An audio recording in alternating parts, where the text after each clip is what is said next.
नमस्कार दोस्तों, क्या हाल है।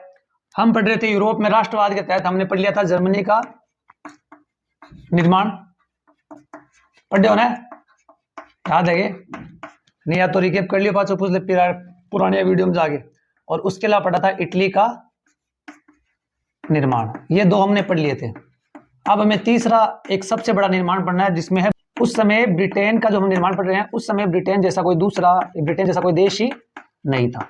ठीक है, क्या हाँ, वास्तविकता में उस समय ब्रिटेन जैसा कोई देश नहीं था। उस समय की अगर हम बात करें तो देखो, एक नक्शा के द्वारा समझने की कोशिश करा। उस समय ब्रिटेन जैसा कोई देश नहीं था। ये वर्तमान का है। वर्तमान में यहाँ है इंग्लैंड, यहाँ है वेल्स छोटा सा, इस साइड पड़ता है स्कॉटलैंड, और यहां पड़ता है आयरलैंड। अब देखो आप लोग, उस समय की अगर हम बात करें तो उस समय क्या था, जैसे ये जो एरिया है, एक बार ये टाइप से मान लो कि ये एक एरिया है। ठीक है, ये एक एरिया। उस समय अगर हम देखें तो इसमें क्या कुछ जातियां रहती थी। मतलब ये कोई क्षेत्र विशेष नहीं था कि इसका ये क्षेत्र होगा, उसका ये क्षेत्र होगा। उस समय कुछ जातियां रहती थी, जिसमें एक थी वेल्स, एक आयरलैंड वाले इनको बोलते थे आयरिश, अंग्रेज है इनको बोला जाता था उस समय एंगल, स्कॉटिश। ठीक है, इस प्रकार से जो है ये बहुत सारी जातियां जो है वो यहाँ पर मिलकर एक साथ रहती थी। एक साथ यहाँ पर मिलकर ये तीन चार जो जातियां हैं, ये जातियां रहती थी। और इस क्षेत्र के लोगों को कहा जाता था नर जाति है। कौन सी जाति है? नर जाति। यानी वास्तविकता में अगर हम उस समय जाएंगे तो उस समय ब्रिटेन जैसा कोई देश था ही नहीं, बल्कि यहाँ पर क्या था, ये जो एरिया है, इस एरिया के अंदर कुछ जातियां थी, जिसमें वेल्स हो गए, आयरिश हो गए, स्कॉटिश हो गए, आंगल हो गए। ये चार पांच जो थे ये मिलकर रहते थे। अब यहाँ पर जो आंगल है ये रिप्रेजेंट करेगा अंग्रेजों को। किसको? अंग्रेजों को। तो बात समझ गया? कहना मतलब वो है कि उस समय जो क्षेत्र था उसमें कोई भी ब्रिटेन जैसा कोई देश नहीं था, बल्कि इस क्षेत्र में चार जातियां रहती थी, जिसमें एक वेल्स थे, एक आयरिश थे, एक आंगल जिसको अंग्रेज बोलते हैं वो थे, और एक स्कॉटिश थे। अब हुआ क्या कि ये जो चार जाति, देखो जैसे जैसे समय बीतता है, ये तो निश्चित है कि कोई जिसका दिमाग ज्यादा काम करता है या किसी की किस्मत मान लो, कई मान लो, इनमें से कोई एक जो है वो स्ट्रॉन्ग हो गया। और वो स्ट्रॉन्ग कौन हुए? वो स्ट्रॉन्ग हुए थे अंग्रेज। कौन हुए थे? अंग्रेज। और जैसे जैसे धीरे धीरे अंग्रेज जो है वो स्ट्रॉन्ग होना चालू हुए, उनकी ताकत बढ़नी चालू हुई, उन्होंने क्या किया, 1688 में जो है वो केंद्र, शक्ति का जो केंद्र है वो बना लिया इंग्लैंड को। किसको बना लिया? इंग्लैंड को। यानी जो पहले कहीं पर किसी भी प्रकार की ये नहीं थी कि भाई ये इसके पास ताकत ज्यादा है, उसके पास ताकत ज्यादा, ये क्षेत्र उसका, ये क्षेत्र उसका, बस ये आराम से मिलकर रह रहे थे। वहीं पर अब क्या हुआ, जैसे ही अंग्रेज जो है वो ताकतवर हुए, उन्होंने शक्ति का केंद्र धीरे धीरे 1688 के आसपास में जो राजगद्दी थी, राजा जो रहते थे उनसे तो गद्दी छीनी, और जो शक्ति का केंद्र वो किसको बना लिया? इंग्लैंड को। यानी भया सीधी भाषा बात है कि आपका गढ़ ने मजबूत कर लियो कि हाँ भाई अब से जो इंग्लैंड है वो शक्ति का केंद्र होगा। अब इंग्लैंड शक्ति का केंद्र तो हो गया, यानी ये वाला जो क्षेत्र है, ये वाला जो पोर्शन है, ये वाला मान लो कि इंग्लैंड तो शक्ति का केंद्र हो गया, यानी ये एरिया तो इनके शक्ति का प्रतीक हो गया। लेकिन अब भाई बात, आदमी के मन में लालच आए बिना कौन रहे? कोई कहता है, कोई कहता है, जो इतना है वो इतना जूत खावे, जो कहता है वो इतना जूत खावे। अब देखो, जैसे ही इनके लालच आया, इन्होंने देखा कि भाई इन्ना तो पड़े स्कॉटलैंड और इधर पड़ा है आयरलैंड, क्यों ना दोनों को मिला लिया जाए। बात तो सही है, दोनों को मिला लिया जाए। अब आपको पता कि अगर आपको किसी को मिलाना है तो आपके पास दो ही ऑप्शन है, या तो उसको लालच दो कि भी हमारे पास आ जा, तेरा वो फायदा हो जाओ, यहाँ हो जाओ, बी हो जाओ, या फिर बिन दबा दो। तो इन्होंने पहला काम क्या किया कि इसको, पहला अपना बोला मैं कि जब दोस्त बनाए काम उसका है तो दुश्मनी क्यों करा। तो इन्होंने भी पहले क्या काम किया, दोस्ती का काम ही किया। इन्होंने इंग्लैंड इनको इस प्रकार समझाया कि देखो थे सभ्य तो नहीं, ये स्कॉटिश वाले ना, ये स्कॉटलैंड के अंदर आएंगे कि देखो थारकन सभ्यता तो है कम थे, मारसा गाओ आप दोनों मिलकर एक बढ़िया बड़ो देश बनाऊंगा, और उसके तहत क्या करेंगे, हम एक साथ सभ्य होकर शक्तिशाली होंगे। और इन्होंने क्या किया, स्कॉटलैंड से संधि की, एक्ट ऑफ यूनियन। किसकी संधि? Act of union. Act of union की संधि की थी इन्होंने 1707 में। कब की?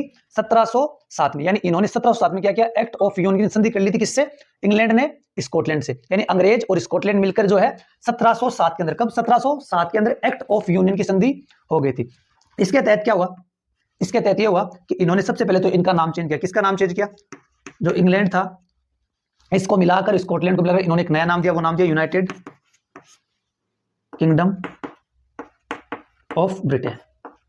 United kingdom of Britain. यानी मोटा मोटी कहानी की है, मोटा मोटी कहानियां है, चार जातियां रहा करती, अंग्रेज स्ट्रॉन्ग हो गया, जे अंग्रेज स्ट्रॉन्ग हो गया, इंग्लैंड जो है इन ताकत को केंद्र बना लियो, राजा की गद्दी छीन के, फिर स्कॉटलैंड ने बोलेगा आ जाओ आप दोनों मिलके है, हम दोनों मिलकर साथ में काम करेंगे। और इसके तहत इन्होंने 1707 में एक्ट ऑफ यूनियन की संधि की। जैसे ही एक्ट ऑफ यूनियन की संधि की, इन्होंने इन दोनों को मिलाकर जो क्षेत्र बना, इसको नया नाम दिया, वो नाम नया क्या था? United kingdom of Britain. यानी ब्रिटेन की यूनाइटेड किंगडम, ये नया नाम दिया। अब जैसे इनको मिलाया, उस समय तो भाई राजी राजी मिल गया, दो जना एक साथ वाला गया, लेकिन जो इंग्लैंड की संसद थी भी मिल तो गए, लेकिन जो संसद थी उसके अंदर ज्यादा कौन थे? अब जब पूरा प्रभुत्व इनके पास है, सबसे शक्तिशाली ये है, तो ज्यादा संसद में लोग किसके होंगे? अंग्रेजों के होंगे। तो अब संसद में लोग किसके थे? अंग्रेजों के। अब इन्होंने किया काम दूसरा कि संसद में जब लोग हमारे हैं तो इन्होंने क्या किया, धीरे धीरे धीरे धीरे इस प्रकार की नीतियां लानी चालू की जिससे स्कॉटलैंड की जो संस्कृति थी वो धीरे धीरे दबना चालू हो जाए, और वो दबना चालू हो जाए और इनका जो प्रभुत्व है वो बढ़ना चालू हो जाए। और अगर आपको किसी भी देश को खत्म करना है या उसका जो भविष्य है वो उसको खत्म कर देना है, तो आपको उस देश की सबसे पहले जो है संस्कृति खत्म करनी पड़ेगी। ये इतिहास में साक्ष्य है कि जब भी किसी दूसरे देश ने, किसी दूसरे राजा ने किसी क्षेत्र पर जब भी आक्रमण किया था तो उसका पहला काम ये होता था कि वहां की जो सांस्कृतिक धरोहर है उसको खत्म कर दो, ताकि जो आने वाली पीढ़ी है उसको अपने पूर्वजों के बारे में पता ही नहीं चले। इसलिए इन्होंने भी क्या किया कि इनकी संस्कृति खत्म कर दो। और संस्कृति कैसे पता चलता है? व्यक्ति के पास संस्कृति के लिए दो चीज होती है, एक तो उसका कपड़ा, जैसे राजस्थानी होगा तो उसके सिर पर पगड़ी दिख जाएगी, बापा बेटा का नाम सापारी सी बापा पगड़ी दिख जाएगी, यहाँ बढ़िया बढ़िया मूंछ दिख जाएगी, उससे पता चल जाता है राजस्थानी है। इसी प्रकार से हर एक जो महाराष्ट्रियन है बाकी अलग पहचान है, सबकी अलग अलग पहचान होती है। तो यानी एक तो हमारी भाषा और एक हमारी पोशाक, ये दो ही होती है। और इन्होंने इनकी दोनों चीजों पर बैन लगा दिया। इनकी भाषा थी गेलिक, किनकी? आयरलैंड वालों की। एक तो इस पर क्या लगा, सबसे पहले तो इस पर इन्होंने बैन लगा दिया कि आप अब से ये भाषा नहीं बोलोगे। और दूसरी इनकी जो राष्ट्रीय पोशाक थी, जैसे कई सांस्कृतिक कार्यक्रम होते हैं जिसमें व्यक्ति को अपने ही जो राष्ट्रीय पोशाक होती है वो पहननी पड़ती है, इन्होंने उन दोनों पर क्या लगा दी? पाबंदी लगा दी। यानी एक तो इन्होंने क्या किया, एक तो इन्होंने ये किया कि जो स्कॉटलैंड की जो संधि थी ना, स्कॉटलैंड की जो संधि की थी, इसके अंदर संसद के अंदर सबसे पहले तो क्या किया कि इनके जो लोग थे, इनकी जो राष्ट्रीय भाषा थी उसको बैन कर दिया, जो थी इनकी गेलिक, इस भाषा को क्या कर दिया इन्होंने? बैन कर दिया। और इसके साथ साथ क्या किया, इनकी जो राष्ट्रीय पोशाक थी दोनों ही चीजों को इन्होंने बैन कर दिया। अब जैसे इनको बैन कर दिया तो ऑटोमेटिक इनका जो प्रभुत्व वो धीरे धीरे खत्म हो गया और स्कॉटलैंड है उसका नाम रह गया कि हाँ वो इसके साथ मिला हुआ है एक संधि के तहत, लेकिन वास्तविकता में जो पूरी सत्ता है, पूरी जो शक्ति है वो किसके हाथ में आ गई? इंग्लैंड के हाथ में आ गई। अब चलते हैं आगे चलो आगे बात करें। देखो ये वाला जो एरिया था आप बात करें एक बार मोटा मोटी, इंग्लैंड और ये स्कॉटलैंड, ये दोनों तो मिल गए। आदमी भाई बात लालच तो खत्म हो गए ना, इन आइलैंड और बोले को भी चचा देंगे डोंगो, बोल चचा दो। अब वो इनने बैठे बैठे देखते रहे हुई कि इंग्लैंड स्कॉटलैंड में क्या करिए, बोला देख तो रहे हो। अब थाने में तो चीज देख ली, ओ इन्हें बुढ़ा के चुपड़ा के मिट्टी गोली देख ली, क्यों फिर मिट्टी की बुरी करी, वो पहले कहते हैं अपना ना जरूरत कोनी तेरे हिसाब से, आपा कोई से मिला माला कौन नहीं। और यही अंग्रेजों ने क्या किया, दूसरा तरीका अपनाया कि मिलने वाला तरीका तो काम नहीं आ रहा, कोई बात को नहीं, जब मिलने वाला तरीका काम को नहीं आ रहे हो तो दूसरा हथियार काटेंगे। दूसरा हथियार क्या है? अब देखो यहां से एक बहुत बड़ी सीख मिलेगी। दूसरा तरीका क्या है कि इसके अंदर झांको कि आइलैंड के अंदर क्या चल रहा है, कहीं ना कहीं कोई ना कोई कमी मिलेगी और उसी कमी का फायदा हमें उठाना है। और आइलैंड के अंदर उस समय क्या समस्या चल रही थी? आइलैंड में दो ग्रुप थे, एक कैथोलिक और एक प्रोस्टेट बोलते हैं वैसे तो इनको, प्रोस्टेट, ठीक है। ये क्या होता है, ये वैसे ग्रुप कैसे, ये दो समुदाय हैं, ये दो समुदाय हैं। ईसाई जो धर्म होता है उसके अंदर ये दो बंटे हुए हैं, एक कैथोलिक और प्रोस्टेट। अब इनमें क्या है, ये उस समय ज्यादा थे, ये थे बहुसंख्यक और ये थे अल्पसंख्यक, यानी इनकी संख्या तो थी कम और उनकी संख्या थी ज्यादा। तो अब नॉर्मल सी बात है कि जिनकी संख्या ज्यादा होगी वो अपनी चलाने का काम करेंगे। तो उस समय जो है आयरलैंड के अंदर लगभग इन कैथलिक लोगों की चलती थी और इनको मिल गया यहाँ पर मौका। इन्होंने कहा कि आ जाओ, इन्होंने ये गए प्रोस्टेट के पास गए और बोले अरे करो अगर खुजली करो मैं तार सगा, ध्यान जता दो। और इनके द्वारा विद्रोह करवाकर इनको दबा दिया गया। देखो दिमाग देखो, यानी इन्होंने क्या किया, और आई अपने अंदर हुआ, हर देश की कहानी चल रही है, खुद के अंदर कमी है और उसी कमी का फायदा कोई दूसरा उठा के ले जाता है। और यही इसने किया, अंग्रेजों की हमेशा से यही आदत रही। इन्होंने क्या किया कि दूसरा तरीका नहीं अपनाया कि चलो ये आ रहा नहीं है तो इसको ऐसा कुछ ढूंढो जिससे या तो मजबूर हो जाए या हम इसको इतना कमजोर कर दें कि हम इसको मजबूर कर दें कि तेरे को हमसे संधि करनी पड़ेगी, हम इसको इतना दबा दें। तो इसलिए इसने क्या किया दूसरा तरीका कि इसके अंदर घुसो, देखो आयरलैंड के अंदर क्या चल रहा है। तो उस समय आयरलैंड के अंदर दो ग्रुप थे, कैथोलिक और प्रोस्टेट। अब ये दोनों वैसे ईसाई समुदाय होते हैं, इनमें क्या था बहुसंख्यक कैथोलिक थे। तो इन्होंने क्या किया, कैथोलिक जो थे क्योंकि डटो, ये तो बोला है जो संख्या में ज्यादा है वो आपके पास क्यों आएंगे, जब मेरे पास पहले से सभी साधन है तो मैं आपके पास कभी भी आऊंगा नहीं। तो इन्होंने क्या किया कि ये तो हमारे दाव में नहीं फंसेंगे, ये कम है, इनको लालच दो। इसलिए इनको कहा कि आप एक काम करो, आप इनके साथ विद्रोह करो, आपको जो जरूरत होगी वो हम करेंगे, हम आपका पूरा सहयोग करेंगे। जब इन्होंने ये कहा तो इन्होंने क्या किया, इनके साथ विद्रोह किया, सहायता ये दे रहे थे तो इस कारण इन्होंने इनको दबा दिया। अब जैसे ही इनको दबाया तो इनका दबदबा खत्म। अब कौन बैठेगा गद्दी पे मान लो, या अब किसकी चलेगी, प्रोस्टेट की। और इन्होंने क्या किया, थोड़ा सा समय निकाला और 1801 में, कब, जब ये लगा कि ये तो पहले से दब गए हैं, इनके तो अधिकार पहले से छीन लिए गए हैं, जब इनके पास अधिकार आने प्रारंभ हुए तो इन्होंने इनको जकड़ लिया और 1801 में इनसे जबरन क्या किए, यानी जबरदस्ती इनको जो है अपने साथ मिला लिया संधि करके, देख लो, चलो दिमाग। और ऐसे करके इन्होंने ब्रिटेन बनाया। एक लाई ले लेता, जरूरी कोई 3-4 ने मिला के, एक लाई गरीब ने मिला के भी सकबा करी और एक के साथ ये किया, ठीक है।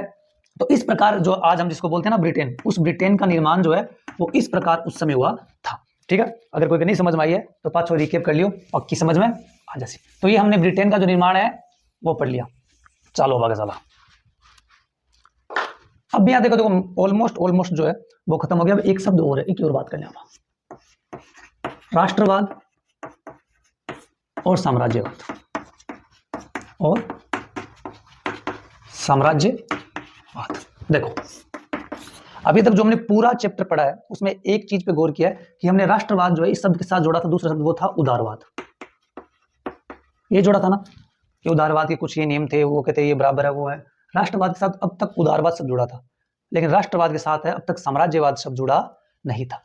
अब हमें पहले ये जानना पड़ेगा, राष्ट्रवाद का तो मैंने बता दिया था कि किसी के अंदर भी अपने देश के प्रति जो भावना जागृत हो जाती है कि ये हमारा देश है, उसके प्रति जो अपनापन होता है, जो इमोशन आते हैं, उसको राष्ट्रवाद कहते हैं। अभी हमें साम्राज्यवाद हमने पढ़ा नहीं। साम्राज्यवाद में क्या होता है कि जैसे ये मेरा क्षेत्र है, यहाँ मैं राज कर रहा हूँ, यहाँ मान लो अटमर राज कर रहा हूँ, यहाँ मैं राज कर रहा हूँ, तो जो राजा होता है उसके मन में हमेशा एक रहता है, लालच बोल दो, मैंने इच्छा बोल दो, महानता बोल दो मन की, कि यार ये भी मेरा हो जाए, ये वाला भी मेरा हो जाए, ये वाला भी मेरा हो जाए, ये वाला मेरा हो जाए। इसके लिए क्या लगातार अपने साम्राज्य को बढ़ाने का काम करता रहता है, चाहे किसी से संधि करके करे, चाहे किसी पे हमला करके करे, चाहे विवाह करके करे। यानी ये प्रयास करता है कि मेरा साम्राज्य जो सबसे बड़ा हो। इसके लिए धीरे धीरे कभी युद्ध करता है, कभी संधि करता है और अपने साम्राज्य को बढ़ाने का प्रयास करता रहता है। तो जहां पर देश के प्रति भावना होना और अपने उसी देश को बढ़ाना, इन दोनों के अंदर वैसे देखे तो कोई भी जो है वो संबंध नहीं है। लेकिन एक समय ऐसा आ गया था यूरोप के अंदर जब ये दोनों शब्द हैं वो एक ही तरीके से काम करना चालू हो गए थे। और जिस क्षेत्र पे इन शब्दों का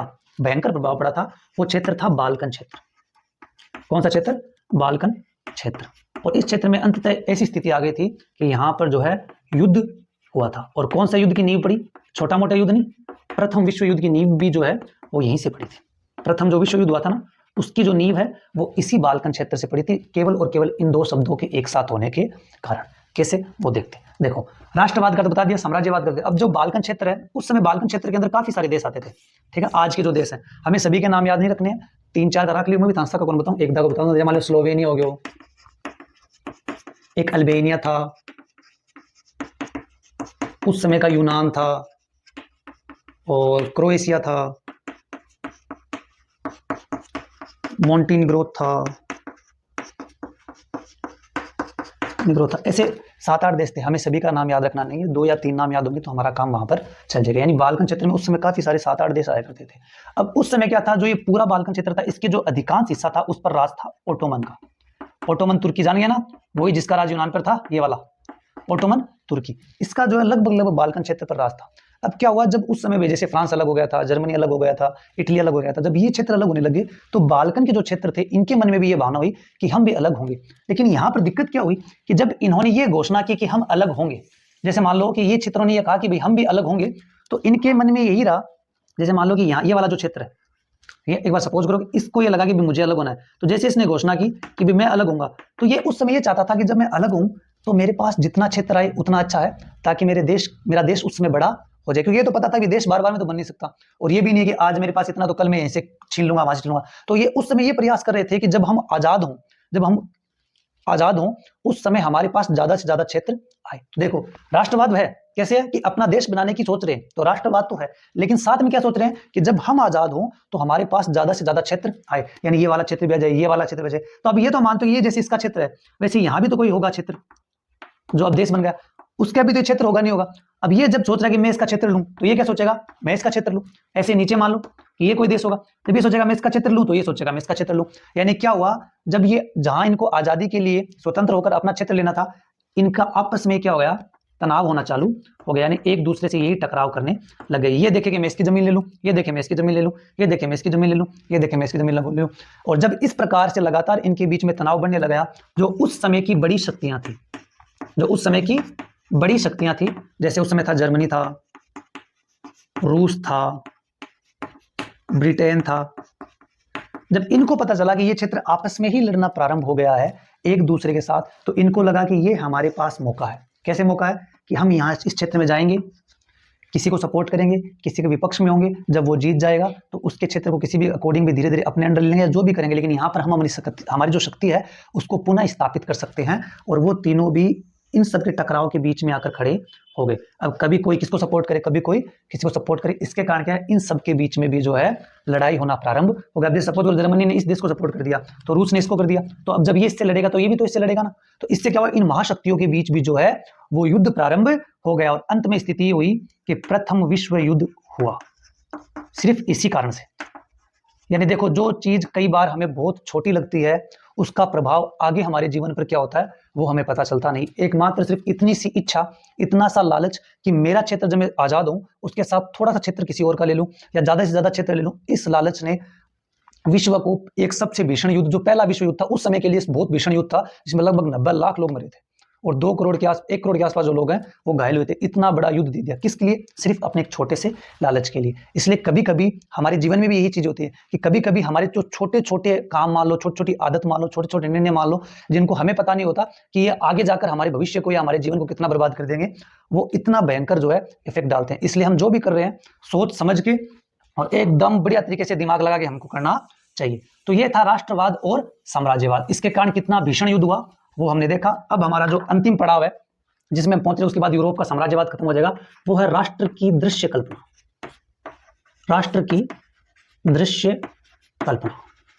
देखो इसका मतलब क्या है, राष्ट्र की दृश्य कल्पना। राष्ट्र यानी तो देश हो गया, कि दृश्य कल्पना यानी उसको देखने के लिए कल्पना करना। जैसे मान लो मैंने नाम में किसी का नाम लूं, जैसे मैंने बोला सलमान खान। अब सलमान खान का नाम लेते ही आपके दिमाग में एक इमेज आती है, बढ़िया सी बॉडी सोडी आवे, बढ़िया शरीर आवा कौन आवे आवा। जैसे मैंने बोला कुत्ता, तो कुत्ता शब्द बोलते हैं आपके दिमाग किसी ना किसी डॉग की इमेज आएगी।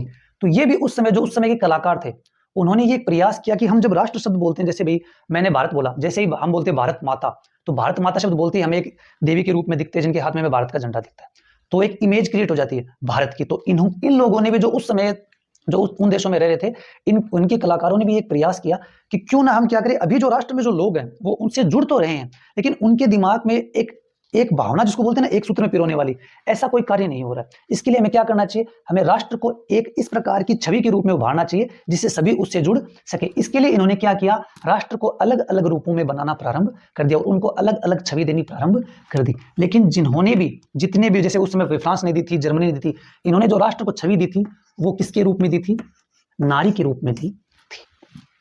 क्यों भाई, देखो अब एक ये सोच के दी, वो तो यही जान सकते हैं कि इन्होंने जो राष्ट्र की छवि दी थी नारी के रूप में दी थी, हमने जो भी राष्ट्र की छवि दी थी वो भी नारी के रूप में दी थी, भारत माता। इन्होंने भी जो छवि दी थी वो भी नारी के रूप में दी थी।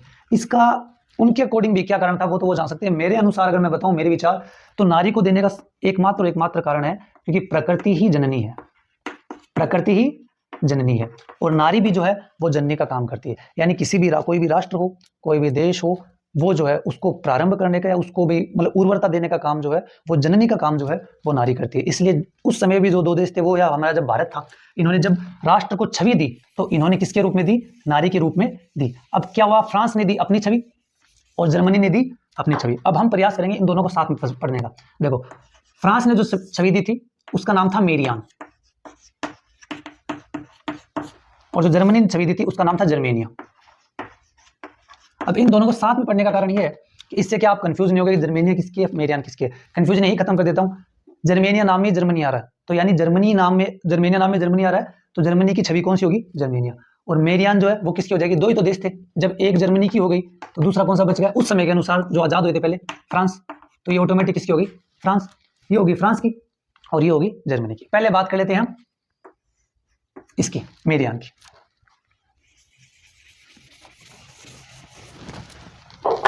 देखो अगर हम मेरियान की बात करें, न्याय के प्रतीक के रूप में इन्होंने मेरियान को दर्शाया था, सेम उसी रूप के अंदर दर्शाया था, ठीक है। और इसके साथ इन्होंने तिरंगा बनाया था देश की छवि के रूप में, लाल टोपी बनाई थी और इसके साथ इन्होंने बनाया था कलंगी, इन्होंने कलंगी भी बनाई थी। तो बात समझे क्या, करते हैं जर्मेनिया की। जर्मेनिया के उस समय जो 2 चित्र हैं वो 2 चित्र बड़े फेमस हैं, उन दोनों चित्रों की हम बात कर लेते हैं। देखो पहले की बात करते हैं।